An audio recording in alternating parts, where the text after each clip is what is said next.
Assalamualaikum warahmatullahi wabarakatuh. Perkenalkan, nama saya Nisha Salai, Prodi Teknik Budidaya Perikanan, Fakultas Politeknik Kelautan dan Perikanan Sorong. Oke, di video saya kali ini, saya akan menjelaskan sedikit tentang sistem reproduksi bekicot atau gastropoda. Sistem reproduksi dari bekicot atau gastropoda, siput dan seafood sangat bervariasi dari satu kelompok ke kelompok lain. Dalam kelas taksonomi ini sangat besar dan beragam hewan. Strategi reproduksi mereka juga sangat bervariasi. Di banyak gastropoda laut ada jenis kelamin yang berbeda, yaitu jantan dan betina. Kebanyakan gastropoda terestrial adalah hermafrodit. Mereka dapat dipisahkan menjadi 3 kategori, yaitu di laut, air tawar, dan darat.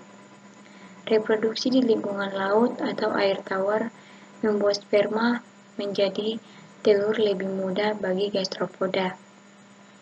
Sementara di darat, jauh lebih sulit untuk mendapatkan sperma ke telur. Mayoritas gastropoda memiliki pembuahan internal, tetapi ada beberapa spesies Prosobran yang memiliki pembuahan eksternal. Gastropoda mampu menjadi jantan atau betina atau hermafrodit, dan ini membuat sistem reproduksi mereka unik di antara banyak invertebrata lainnya. Gastropoda hermafrodit memiliki sel telur dan gamet sperma yang memberi mereka kesempatan untuk membuahi sendiri. Kemudian yang berikutnya yaitu pisahkan jenis kelamin dan hermafrodit. Spesies dalam keluarga gastropoda air tawar seperti Caenogastropoda dari kelas Prosobrantia sebagian besar dapat membuahi sendiri. Namun setelah beberapa generasi selfing, penghalang fisiologis menghentikan produksi sperma dalam organisme itu dan hanya memungkinkan masuknya sperma asing. Gamet terbentuk di ovotestis, organ yang menghasilkan sel telur dan sperma, dan diturunkan ke saluran hermafrodit ke kelenjar albumen. Persimpangan di mana saluran umum membelah ke vas deferens atau saluran telur, di mana mereka disimpan sampai dibutuhkan untuk kawin atau memumpukan sendiri. Dipercayakan bahwa persimpangan ini bertindak sebagai mekanisme pengaturan melalui otot yang berkonsentrasi untuk membantu mengarahkan sperma atau telur ke dalam saluran yang benar. Kemudian yang berikutnya yaitu perkawinan. Sperma masuk ke saluran jantan atau vas deferens, di mana menerima tambahan sekretori dalam bentuk lendir dari prostat. Setelah dimodifikasi, sperma masuk ke penis selama musim kawin. Sel-sel kelenjar di selubung penis dan kutub membengkak untuk memfasilitasi eversi penis. Sperma didorong melalui penis, di mana mereka dimasukkan ke ujung ekor pasangan kopulasi.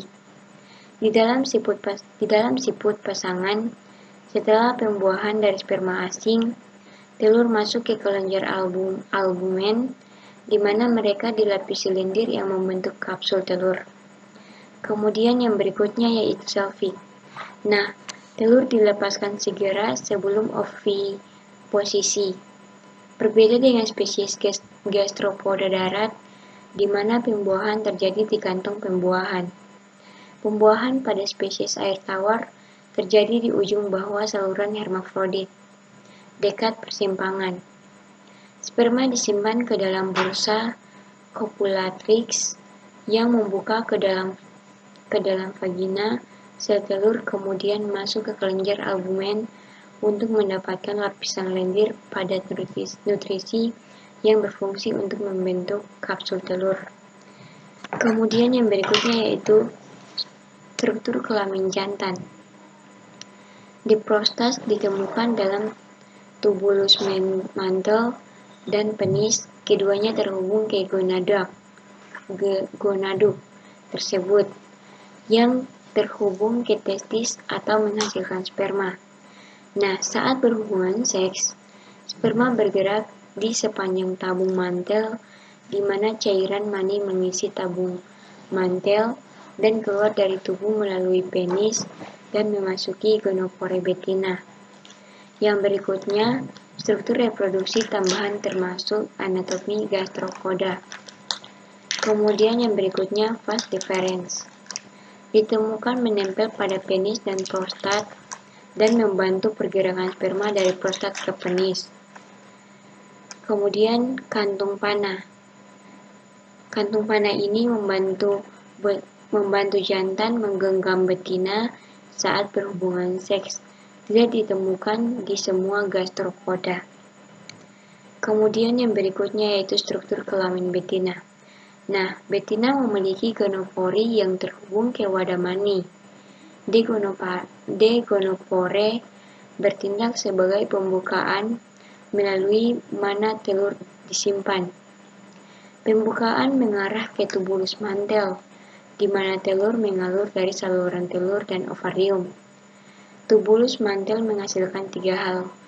Kuning telur membawa sebagian besar nutrisi yang dibutuhkan untuk mengembangkan keturunan yang sehat, pembentukan kapsul telur, serta penerimaan dan penyimpangan sperma, di mana pembuahan terjadi. Nah, setelah pembuahan, telur melakukan perjalanan ke kelenjar albumin untuk mengisi kuning telur dengan protein.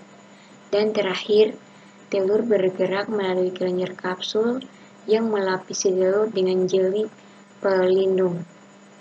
Struktur reproduksi tambahan meliputi yang pertama yaitu rahim. Rahim berfungsi menyimpan telur yang telah dibuahi sampai telur siap untuk diletakkan. Kemudian yang berikutnya yaitu vagina. Lokasi di mana telur melewati untuk keluar dari gonopore. Kemudian yang berikutnya yaitu struktur genital hermafrodit. Hermafrodit memiliki bagian reproduksi jantan dan betina. Sistem jantan dan betina bertindak sebagai unit terpisah sampai sel telur dan sperma siap untuk bergabung bersama. Fusi sel telur dan sperma terjadi di rahim sistem betina. Hermafrodit juga memiliki saluran hermafrodit yang membantu mengubah jenis kelamin gastropoda selama waktu-waktu tertentu dalam setahun. Sekian video saya tentang sistem reproduksi pada bekicot.